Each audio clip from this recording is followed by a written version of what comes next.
Tony Ramos, welcome to the podcast, sir. How you doing? Doing great, man. Thanks for coming on. Love having an Illinois guy on the show. You know, we love our wrestling here in the state of Illinois. I got to say, man, my first memory of you, 2004, I was at Fargo. One of my best friends was Tyler Clark. We're hanging out after he got done wrestling Greco, and somehow your mom and Vince walked up and we started talking wrestling. And I'll never forget this. Your mom said, you know, Tony's going to wrestle on the world team someday. You must have been in like sixth grade. And I'm like, what the hell? Like, who's thinking of that in sixth grade, man? When did all this start for you? These goals of being an NCAA champ, world team member, Olympia. When did all that start? Yeah, it's funny you asked that because for me, they probably started really young. And me and my wife were just talking the other day. AJ, my oldest, he's 6 years old. Wow. And he doesn't wrestle. He hasn't gone to a practice, hasn't touched a mat yet. And I was like, dang, I started when I was 3. By 6, I was like serious about it. Like, we were getting pretty serious, 6, 7, 8 years old. And that's kind of when, I've asked my dad, I was like, when did you know I was actually going to be good or think that I could do some of the things I did? And he's like, pretty early on, we knew you were pretty good. So it's always funny to kind of think back, like when did these goals come around and when did you really think about them? For me, it kind of always goes back to, I remember being in the Ville Lumber Cougars. We had 2 separate rooms, but one of the rules was always when we bring it in, you had to be on a knee. One knee. You couldn't sit on your butt until you were a state champ. And I can't remember when it was, but I know it was early on because it was before I even got into the big kid room. I went undefeated, and I was doing pretty well. And I was like, I could sit on my butt. I'm a state champ. They're like, no, you don't even have a state tournament. You're not old enough to compete in the state tournament. But I think really early on, maybe 7, 8, 9 years old, I always had aspirations of, winning state titles. I don't know if I ever thought about World and Olympics at that time yet, because we didn't have the technology to watch those things like we do now. And even, for me, everyone always asks, who'd you look up to?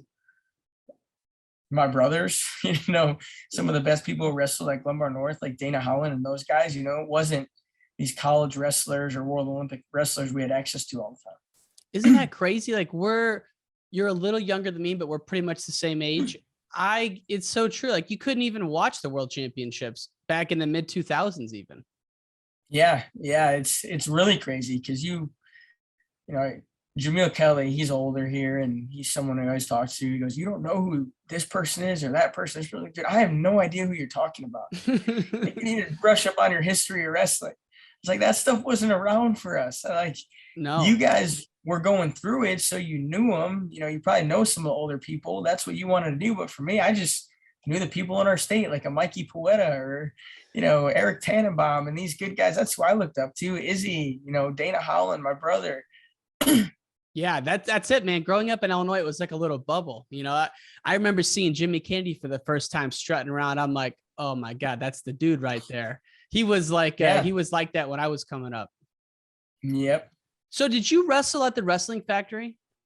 I did for a couple of years. So in 2nd grade, we moved from Carroll Stream to Johnsburg, McHenry area. Mm-hmm. And we tried out a couple of different clubs.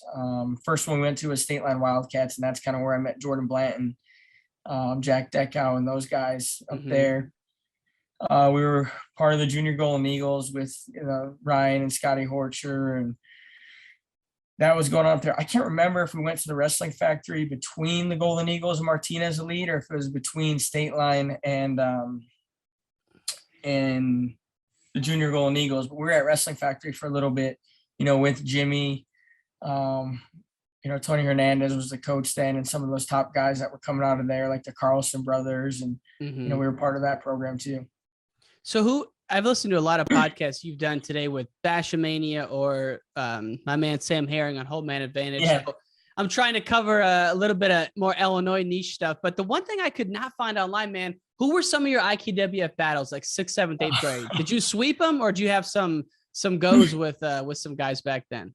I can't, John Morrison. I wrestled him one time when we were really young. It was remember when they used to have like that elite tournament at Providence where there was no age group or age division? Mm-hmm. I think it was my first time wrestling in it or second time wrestling in it. And Morrison had just come over from Indiana. We wrestled there. That was the first time. We never wrestled again until he was in 8th grade. So like I didn't have a battle with him there because it was really just a one-time thing. And the next time I wrestled him was in 8th grade. Some of the kids I grew up wrestling a lot were like Max Nowery. Mm-hmm. You remember Ryan Yauk? Oh yeah, Crystal Lake. I wrestled him a lot. Yep. What about BJ? Did you ever wrestle BJ coming up? Me and BJ wrestled all the time growing up, and I only beat him once, which was crazy because in college I flipped the script. He only beat me once in college, and I beat him every time after that. Dude, I tell people BJ Futrell was one of the scariest dudes when he walked in away. And I remember one time it was like the Midwest Classic, the one at Tinley Park. He walked in with like a fur parka. He was like 62 pounds up. I was terrified, man. Yeah, and I would always be at, remember when they had that summer tournament at in the Gladiators that Forsyth ran, and he made those weird special brackets. He would always put me and BJ together with like Terrell Wilborn was another one.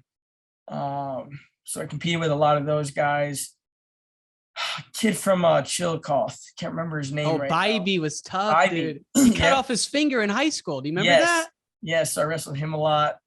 Scott Feldman, who passed away, pretty recently. He was one of the guys I competed with. He was tough. Trying to think of some of the other ones. Fitzenrider. Yep.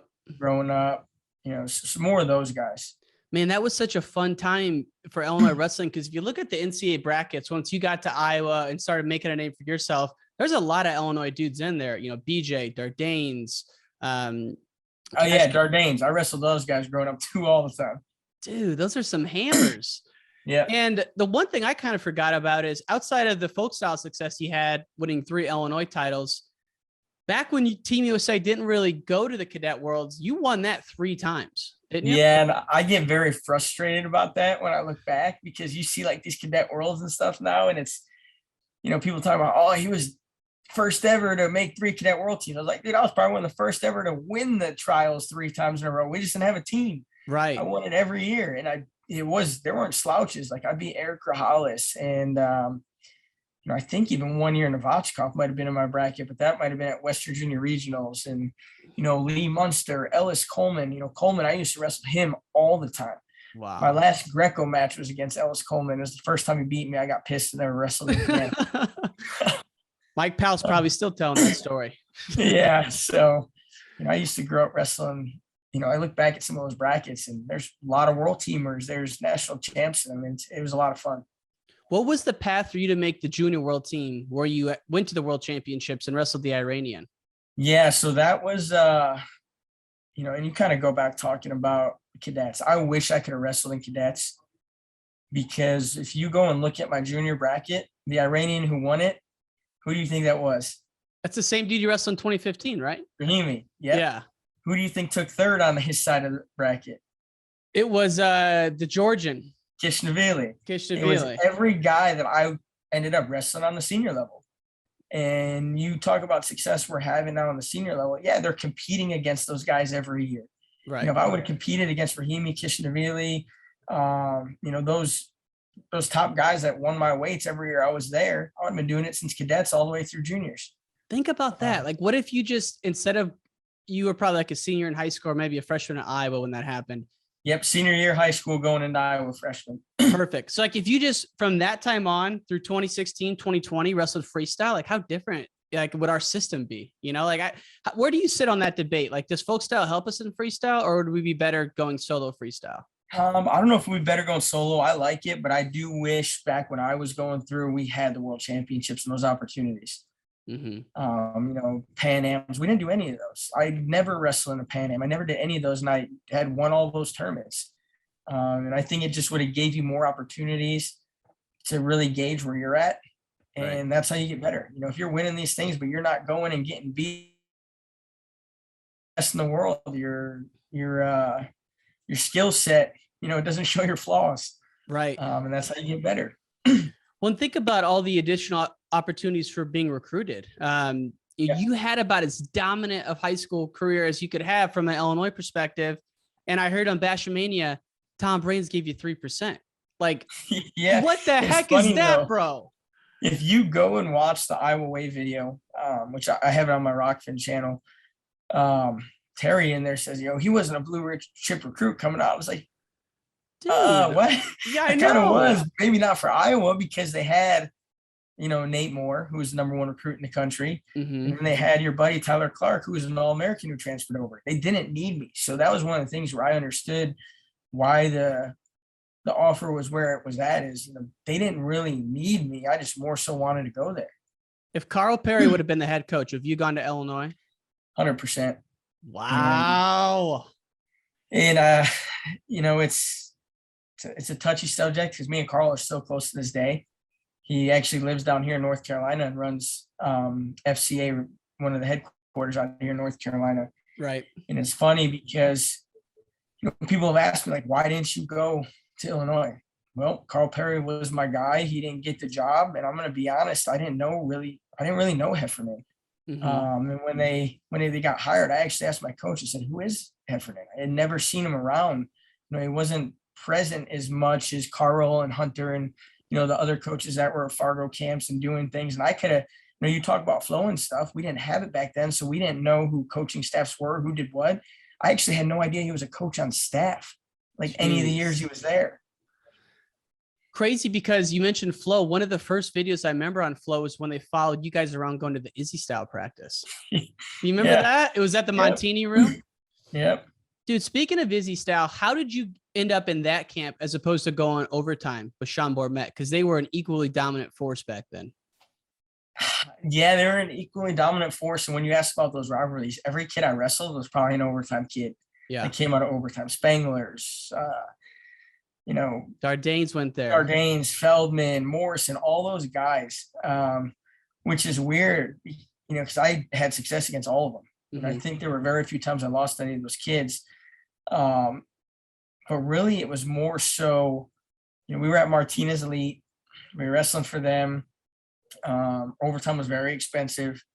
Just wasn't one of the places that we, I don't even know if it was we could afford or even thought about, but we were in a good training situation. And Izzy kind of fell into our lap and I fell into his lap. It was a win-win for both of us. He had just got thrown out of Iowa. He came back home. I was in his dad's club. I still remember it like it was tomorrow. He just showed up in the room one day, in his flip-flops. And this is when he was skinny and back in the day, still crazy and wild. And I'm looking over like, that guy kind of looks familiar. Who is that? And, you hear people talk about him, when he shows up in the room, it was a pretty big deal. My mom and my oldest brother, Frankie, were really close with Izzy. They grew up together and they started talking, did some privates with him. And it came to the point where I was like, why don't we just start our own club? Oh, wow. And that became when him and his dad kind of started having a little bit of, beef back and forth because Izzy came in, was doing privates with me, took me out of his club, started his own club. And basically me, Izzy, and a few other kids started Izzy style wrestling. And I didn't know that. And it just so happened to be that like I had so much success, right away with winning state titles, going to Iowa, performing. And it was early on in his career where I think other parents or kids might have saw the success I was having and really paved the way. Like, yeah, we're sending our kid to him. Yeah. The club kind of blew up from there. So you never even went to like a single overtime practice? I went to overtime one time and it was because I had to for cadet trials camp. I was gonna say, what about like junior duels and all that? It was like junior duels camp or something like that where I had to go. Yeah. And that was the only time I ever stepped foot in the building. Man, I had no idea that's how it started. Cause I remember, like the Fox Valley splitting off to Martinez, and then it was Martinez Fox Valley lead at Sheridan. And then I kind of got away from it when it all split up to Izzy style. So anyway, man, I just never knew how that all transpired. And obviously, yeah, it was like four of us. It was like me, my brother, Mark Stenberg, Colton Rashi. That was like the main four core that started. And then a couple of our Glenbard North kids that we were close with started to come over. The Montini kids started to come in once, Martinez Elite was out of Montini. Izzy style was in Montini. Mm-hmm. Izzy started getting in with Coach Boo and kind of helping with that program. And it's really funny because I wasn't going to go to Glenbard North. I was actually shopping around options of maybe going to Blair Academy. I took the test to get into Blair. Montini? I was going to Montini. Like I was going because of Izzy. Yeah. And I remember, my older brother, Frankie, had made a promise to Coach Hahn that my brothers will wrestle for you. he wrestles for him. He's like, my brothers are going to wrestle for you. And Han didn't believe him. He's like, dude, these guys moved in second grade. There's no way you guys are keeping this promise that they're going to come back and wrestle for me. So Vince, who's my middle brother, he goes back, he wrestles. You know, we're in Carroll Stream, and I'm in 8th grade, and I'm kind of on the fence of like, I don't think I'm going to go there. So it was almost like my college recruiting, where I love my brother, I love my family, but I didn't feel it was the best place for me at that time. Mm-hmm. Like I felt going with Izzy and doing what I was doing, I was going to have so much success and, you know, accomplish everything in the world. But my older brother, Frank, sat me down and said, there is no chance you're going to Montini. He's like, it's not happening. If, you know, I'm going to be funding you, I'm going to be helping you, you are going to Glenbard North. We made a promise. That's what you're doing. You're keeping your word. And that's kind of when it really hit to me of these morals, like keeping your word, doing what you said you're going to do. That was one of the first real, you know, sit down conversations I've had, you know, as a young kid about that. So we go to Glenbard North, and that's when we made the choice of, yeah, I'm going to go to Glenbard North, but I'm still going to get my extra practices in with Izzy and make sure I'm doing all that too. So I had, you know, a lot of training, a lot of workouts, a lot of practices, and we made it work. That's tough because you didn't make that promise. Your brother did without knowing any, you know, I know how your career progressed. So you ended up getting there. What was your like daily high school routine when you were really in the thick of it? I was a workhorse. I was, you know, the work never bothered me. It still doesn't bother me to this day. You know, I'm going to give it everything I can. So, you know, we would have our morning workouts before school with Glenbard North, like 6 or whatever it was. And then we would have our afternoon practice. And then some nights I would go up and go practice at Izzy style afterwards. You know, it just really depended what part of the season we were in. Mm-hmm. Obviously, when we were in the thick of the high school season, I spent most of my time at high school, but, you know, early preseason, once, you know, season ended, I was always with Izzy, you know, consistently working hard, getting pushed, getting screamed and yelled at. And he's calm compared to what he is now. And he tells his guys all the time, he's like, you guys think you had it rough? Like, imagine how the guys had it when I first started out and I was out of college. So how do you mean? Fun. How do you mean? Do you have any stories? Oh, I got way too many stories. Probably a lot that I couldn't tell. Well, you know, to that point, we used to fight, not like physically, but like we would get in arguments with each other. But I always knew like what he said is what I believed in, and I was going to do it no matter how much I wanted to piss and moan at him. Yeah. How much of a motivator is he? Like, what makes him a great motivator? Because that's what really jumps out to me. Yeah, I think that's where he is awesome. You know, he knows what to say. He knows how to motivate you. He knows how to get you going, and he has a lot of success. And, you know, that might be the downfall with some of the kids he has too, is he was so good at it. I think when they leave him, they struggle. They struggle because the way he coached or the way he teached or the way he, you know, motivated and pushed them, they're not getting it where they're at next. And it's tough. You know, you go into college, there's a lot of different motivators, as we all know, that can pull you a lot of different ways. And you don't have Izzy there, you know, setting you straight, because he's going to tell you exactly how it is. And some college coaches are afraid to really tell the student athletes how it is, because it's so easy to leave nowadays. Yeah. It's tough. It's, you know, it's a fine line you got to go back and forth between. And I'm sure he's like the best at saying, hey, I did it this way, do it another way. You know, and so he's learned through all of it. You know, he's been there. Yep. And I don't think he really, you know, there are not many times to use that one on me, because that makes it easy for me to say, well, you did it that way, then why should I do it the other way? Right. It worked for you. So he didn't really use a lot of that. Only every once in a while. He just really found out how to push you and how to get you going. What did he say when you called him to tell him that Guerrero said that Oklahoma State had to sign John Morrison, and you were basically, it was kind of unclear. Like, what was his feedback? I don't really remember what that conversation was, but I'm going to bet you deep down inside he was happy, because he knew that was a real, you know, a place that I was really looking at. And he knew in his heart and his mind, there was one place for me to go, and it was Iowa. And I don't know if that was just because of the way the brand's coached. I don't know if it was because he had just, you know, was there, didn't finish what he was doing and wanted me to go back and finish it the right way. But but it was something. That's where he wanted me at. I mean, I work now looking back, like, how could you go anywhere else? I mean, that is just like the perfect place for you. But at the time, there were so many Illinois guys at Oklahoma State, Benefield, Albert White, John Morrison. I mean, that's a ton for a school out in Oklahoma that gets the best recruits out of any state. Yeah, it definitely was. Especially this is probably the harder one, is I had 5 teammates and a brother who were all at Indiana, and teammates that I were really close with, like guys that stood up in my wedding. So you're sitting there being like, I can make the easy choice and go to Indiana with my brother and with basically my 5 other brothers, and get myself a full ride and my brother a full ride. Because if I went, they were giving my brother a full ride. That was part of the deal. Damn. And it was one of the toughest decisions I had to make, because I couldn't do what was, it's almost one of those things where you got to do what's best for you and be selfish this time, and not what's best for everyone around you. And that was, I just felt like that wasn't the right fit for me. And dude, you were walking into a war zone at Iowa. Nate Moore, for people who don't remember, Fargo champ. Tyler Clark, as you mentioned, was a transfer in from Iowa State. When Kale left, he left, came to Iowa. And man, like, I remember going to, how they do the wrestle off on the football weekend? I was like going to just a tailgate at a football game. Must have been 2010. Clark actually beat you in the wrestle off. I don't know if it was your freshman year or your retro freshman year. 2 years in a row. 2 years in a row. No. Yeah. Dude, what was the path for you to get in the starting lineup against those dudes? Freshman year, there were a lot of factors that went into that.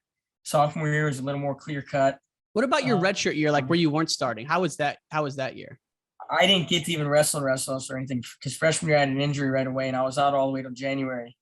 Gotcha. So my redshirt freshman year, I lost the wrestle off. But if you go back and you kind of look at the matches, and this is how Tom and Terry are with it, is they don't really look at who won. And we tell our guys the same thing. Wrestle offs aren't the end all be all. Like, there's going to be other opportunities. I was the only one outside of the overtime takedown I think Nate Moore got against Tyler that scored takedowns, even in mine and Tyler's match. Like, Tyler beat me on riding time, but I was the only one who scored a takedown. So they're going there thinking, who's going to give us the best opportunity against the competition, not against each other. And Nate Moore had won the wrestle off. So if anything, Nate Moore should have been the guy week 1. So their choice, here was their plan, is they were going to send us all to an open that first week. And whoever won the open, that's who the guy was going to be. What was it, Kaufman Brand or St. Louis? Yes, Kaufman Brand. Okay. I broke my foot. I couldn't go. Broke my foot that week. Tyler Clark broke his hand at the Kaufman Brand, so didn't get to wrestle the whole tournament out. And I can't remember what happened to Nate. I think something happened to Nate or something didn't happen to Nate. I don't remember exactly what it was. So we're getting down to the Iowa State duel, and it's all that's left is Nate Moore. Well, I told Tom, I can wrestle on this. Like, I'm fine. It was just the outside of my foot that was broken. We taped it up, put a little pad in there. It was more of a pain thing than anything. And it wasn't a wrestle off. It was more of like, hey, one takedown, go. Me and Moore. I got the one takedown. I didn't know if that was the wrestle off, what it was, anything like that. And I got the one takedown. He put me out for Iowa State, and that whole year, my whole mindset was, and I use this as an example of some of our guys who, that might be in the same situation, is any chance I have, I got to freaking run with it. And I just went out. I was scoring a lot of points. I was beating guys. I was doing really well. And I didn't give them the chance to pull me out of the lineup, even if they wanted to. They just couldn't. Then we go into Midlands. Me and Tyler split matches there. I win the first one. He wins for 5th. But it was the same thing again, where I was the only one who scored takedowns in any of the matches. So that's kind of what made their decision. They said, hey, he's got more offensive opportunity. He's going to give us more chances in matches. We're putting him out there. The only match they didn't wrestle with me, and this one stuck with me forever and will still stick with me to this day, was Oklahoma State. Oof, that hurts. They didn't wrestle me in that one. And no one's ever told me this, and this is a theory I came up with in my head, and I'll stick with it till the day I die, is they thought I was going to get majored by Jordan Oliver, and the duel was going to be very close. And I think they brought Tyler thinking he could keep it close because he was good at riding, keeping matches close. We lost the duel by 1 point. Clark got majored. Oh man, I can't believe they put him in after you've been starting all year against the biggest duel in the schedule. So the next year is when I got to wrestle Jordan in Carver. For a year and a half, that built up in me. And I was like, when I get the chance to wrestle this guy, I'm going to prove it. So it wasn't just, me wrestling Jordan. It was, I wanted to prove to them that you could rely on me in any situation. And I'm going to go out there and do my job. And I won the match. And we still lost the duel. Overtime, how did it go down?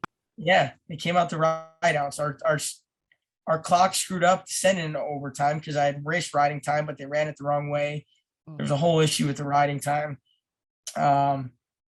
We still ended up losing that duel, but we tied because I had won the match, or else we weren't even coming down to tiebreakers. Damn. So that situation stuck with me forever, and it freaking drove me crazy. Like, when I get the chance to wrestle Jordan, I'm going to freaking prove it that they should have sent me. Dude, so that is crazy. It's little things like that always like motivated me and dug down deep to my core that made me work harder. And I'm guessing there's probably two other things in that area that kind of stick out in that front. Before we get to Stever, your freshman year, the year we're talking about, you're in the lineup all year, breakout performance at the Big Tens, the internationals as a 6 seed and don't make the podium. How did you process that and use that moving forward? Yeah, that was tough. And I probably had the worst draw for a 6 seed possible just for my style. Because, that year, everyone knew I struggled on bottom. And I get Senti's first round, who's long and just like Tyler, wins a lot of matches at riding time. And it was a 2-0 match. And I've heard Senti's talk about the match, and he is second period or something. I can't remember what it was. He goes, my choice. And I'm looking over at Tom and them, and I picked down, and he's like, oh man, this I got it. He's done for picking down instead of neutral. And I got ridden out. And then same thing, in the round of 12 against Rugarello. I was getting riding time was what cost me the match. And I came back and tied the match up with 30 seconds left. And I thought I could get another takedown. So I cut him. And, he just was able to fend away those last 30, and I lose on riding time. And that's kind of when it really sat into me that summer. Like, hey, if I want to win and I want to be the best, I can't have holes in my game. So we spent a lot of time there getting better on bottom. We had Tom had a conversation with me, and I still, a lot of conversations he used with me, I use with our guys. And I really remember sitting there, and he's like, hey, 40 guys can make the round of 12 and say they were in the round of 12. There's 4 guys at every weight class. There's 10 weights. Mm-hmm. You want to be that guy? Or do you want to be the one of 10 who walk out of there with what they came there for? Because only 10 guys leave the national tournament happy. Right. Really what they came for. And I was like, yeah, you're right. I don't want to be the 40. I don't want to be one of the 70 All-Americans. I want to be the one of 10. And powerful, man. That's when I dug down, and, I really went to work that summer. And to your point, man, I remember that duel that following December. So now you're into your second year as a starter. Futrell comes into Carver, and he's ranked like 3rd. I think you majored him, Big Ten Wrestler of the Week, and you were really coasting at that, not coasting, but really climbing at that point. Did you have to wrestle off that year too, or were you the guy at that point? No, I lost the wrestle off that year again to Clark. Dude. But it made it a lot easier because Midlands came around and I beat him at, we had an open the first week. I beat him pretty good there. And then Midlands, I beat him again. So that kind of ended that. But I lost the wrestle off when, it came to the competitions. I won those 2. And like at that point, now you're starting to separate yourself. And now you're focusing on just the remaining few, Logan Stever, Jordan Oliver. Logan Stever and you had a rivalry that spans, I don't know how many matches. How many times in the air dam were you sitting there thinking about that, dude, or thinking about those matches? Because you said before that drove you to the next level. That's all I used to think about. Like, there was one guy that I was going after. And I think that's what made me so good in my junior year and, sophomore year. Mhm. And it was tough senior year, and people, it's hard. I don't know if people understand, like once you're on the top, everyone's chasing you now. And unless you're really motivated and chasing something, you got to be special. In junior and sophomore and junior year, I had that guy I was, gunning after. And I think, the senior year when I lost to Cologne, that gave me that motivation back and that like fire and drive that I really needed. But, When was that? The Cologne match? Midlands senior year, I got pinned. Oh man, for an Illinois guy, that's the Midlands is like Yeah. a special place. So there's one tournament that I might come out of retirement to wrestling.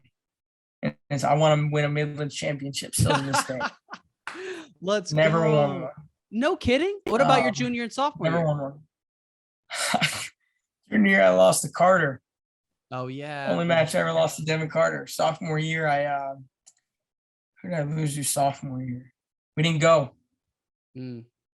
Gotcha. Sophomore year was the 1 year Iowa did not go. That's crazy, man. That is such a man. I would have never guessed that. That's a good wrestling trivia right there. If someone's making a game, because everyone would have thought, I would, 3 or 4 of those. Actually, there's 2 Iowa guys who never won a Midlands title. Recent. I'm one. Who's the other? Lee. Yep. I went to that one. Too. I went to that when I took my brother there. It was our first time going to Midlands in like 5 years, and he lost to Bresser, and we were just devastated because the only reason we came was to watch Lee versus who I can't remember who they were going to pull him out against that year. Yeah. Who was that? I cannot think of it right now, but it never happened. And I do remember that. So before you became the guy and had all these, awesome matches, Carver Hawkeye star, the stare down, all of it, what was it like going into the Hawkeye room, like that redshirt freshman year when you knew that any given day someone could be the starter? Were like you going in like battle cry, like going into like an open tournament, or like what was it like? Just went in and went to work. I remember my dad would call me. He's like, should we come? Are you wrestling this week? I was like, I'm going to tell you the same thing I told you the week before. I won't know until I step on the mat. And I'm getting ready to step on the mat. So if you want to come, come. If you don't. And even like getting ready for Big Tens and NCAAs, in my mind, it wasn't done until I weighed in at Big Tens. I didn't know if I was going to be the guy. And same thing, I said, when I weigh in at Big Tens, I'll know I'm wrestling. Mm-hmm. And I just stuck with that mindset that whole year going through, even if Tom came up to me early in the week and said, hey, you're going. Because I didn't know it could change. If I was okay with it and content, it could change. So for me, it was always, I'm not the guy until I step on the line. And if I step on the line and get that chance, I ain't letting them take it away. Think about the development someone makes if they're going into each practice, knowing that you got 2 savages looking over your shoulder, ready for you to go down at any second. I mean, it's just amazing to think about how competitive that room was. Once you won your national title, your jump to the international scene was quick for a lot of people, and people are like, oh my God, he just made a world team.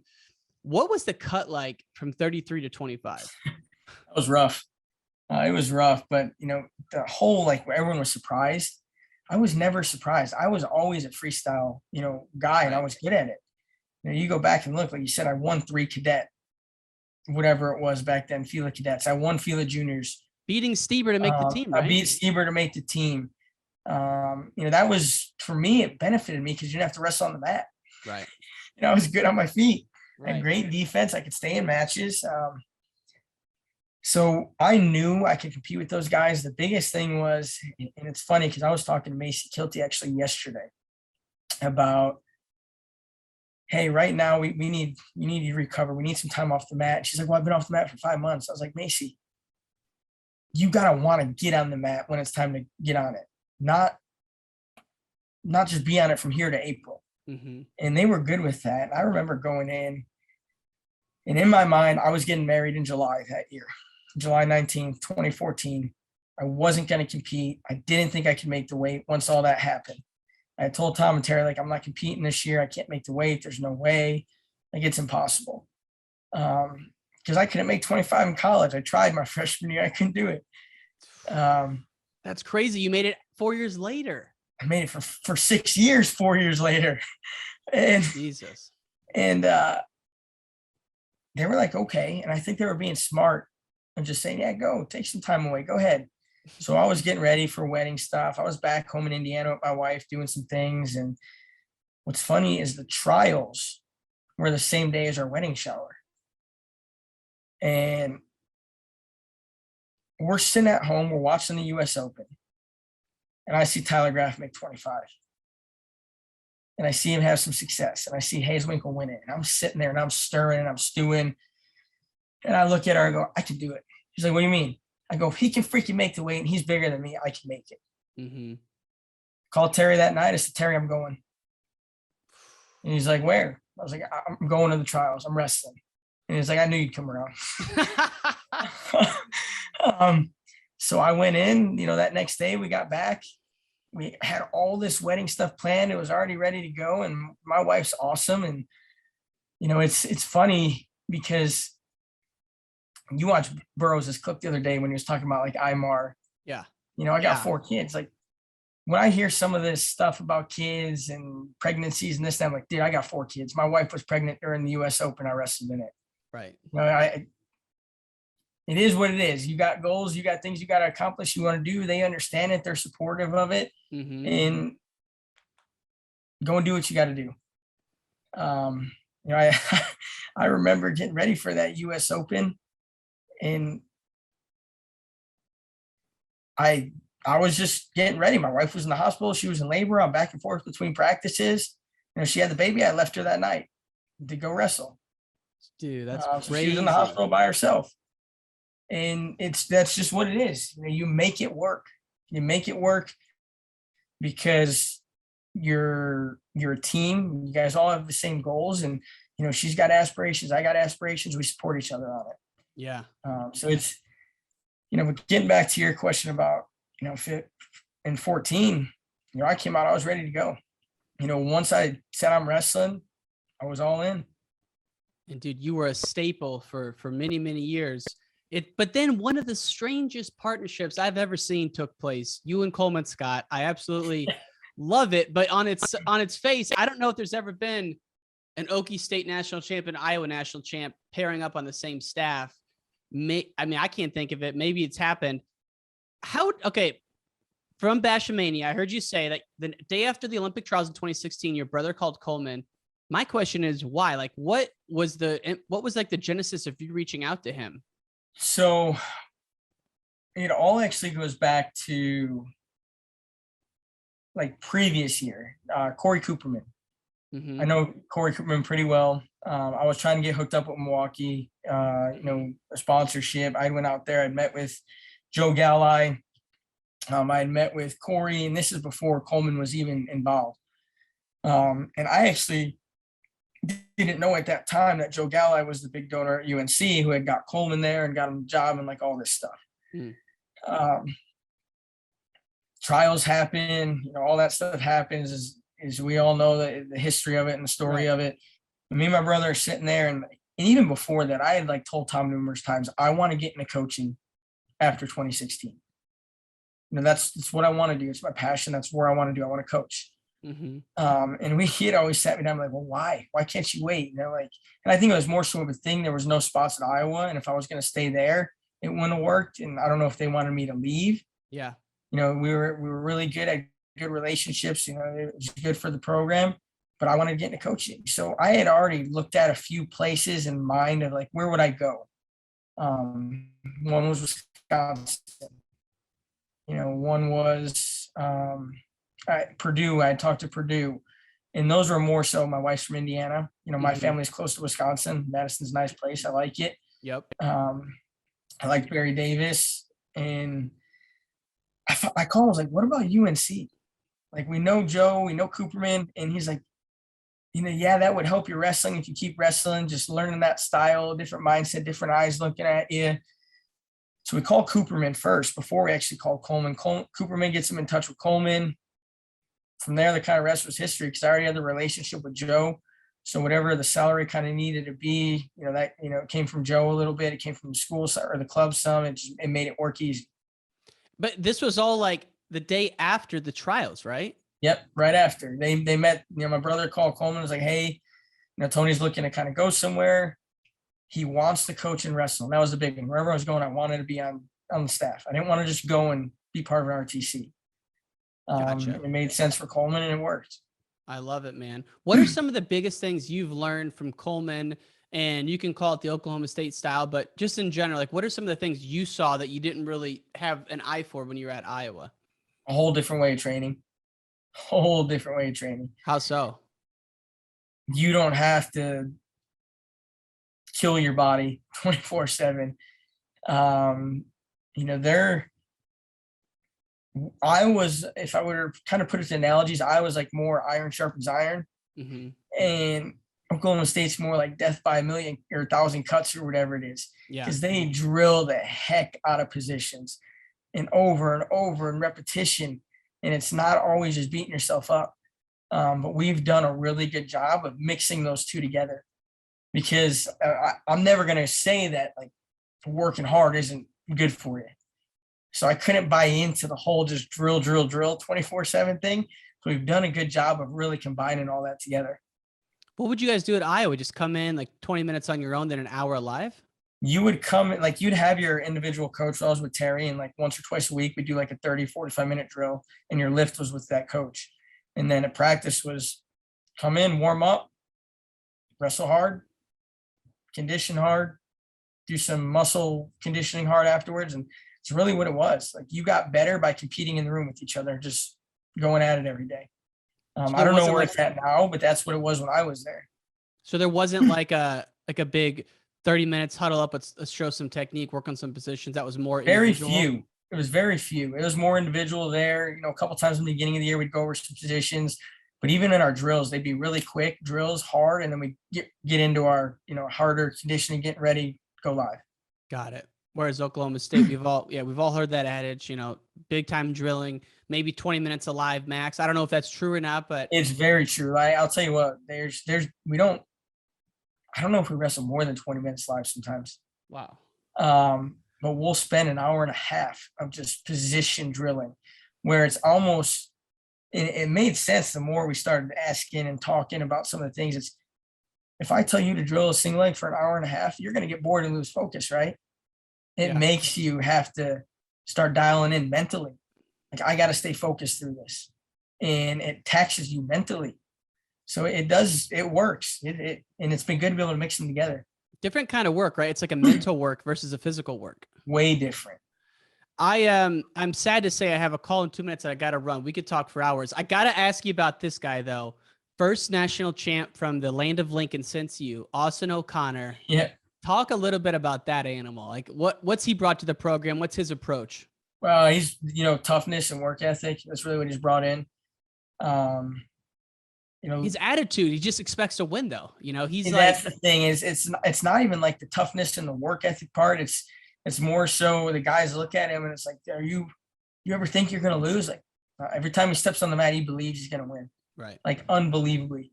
And you can't teach that to a lot of people, but when you get someone in there and a lot of people can see it, they start to build off of it. Mm-hmm. And it just grows the program. So he's done a really good job with that. Just really setting, the tone of you're expected to win here. We are not just soccer, basketball, lacrosse, whatever. We're a wrestling school now here too, and we're going to win titles. I mean, how long had it been since UNC to have a national champ before that? 1995. TJ? Yep. Wow. That's crazy. In Illinois, for me, being an Illinois guy, it was 11 years, I think, between me and him. Which is just. Or no. I think it was 11 between me and Lackey and like 7 between me and him. Okay. 14 to 21. What is that? 6, 7? How absurd is that? Like we all think Illinois is so good and they are, but man, to have 3 NCAA champs since Lackey in like 05, 04, whenever that was, that's like, that doesn't make sense to me, So yeah, that's my pitch to kids too. Yeah. If you're an Illinois guy, I was the last champ and I coached the last one. So you know where to go. Absolutely, man. It's so good to see like you out there, all these Illinois guys and just like everything that's happening with you and Coleman just seems like it's on the positive. I mean, the ACC in general is just becoming a wrestling hotbed. Who would have thought it even 15 years ago? I mean, think about the schools you guys are going against, NC State, Virginia Tech. I mean, those are legit programs and that's kind of all been within the past 5 years. Yeah, it's been awesome, and it's making administration, put more resources in these programs. Because you go look at Virginia Tech, they're updating facilities, they're getting, doing nice things, and NC State with the salaries they're paying coaches, and that's just going to grow the ACC even more. It's awesome, man. Tony Ramos, it's been a pleasure, my friend. Always great to chat. I can't wait to get out to Chapel Hill and we'll continue this conversation, man. No problem. Thank you. Take care, brother. That's the end of this episode of Wrestling Changed My Life. Thank you so much for tuning in. To see video clips from this interview, go to Instagram at Wrestling Changed My Life. As always, Wrestling Changed My Life is proudly presented by Spartan Combat. Please go to SpartanCombat.com to support this show.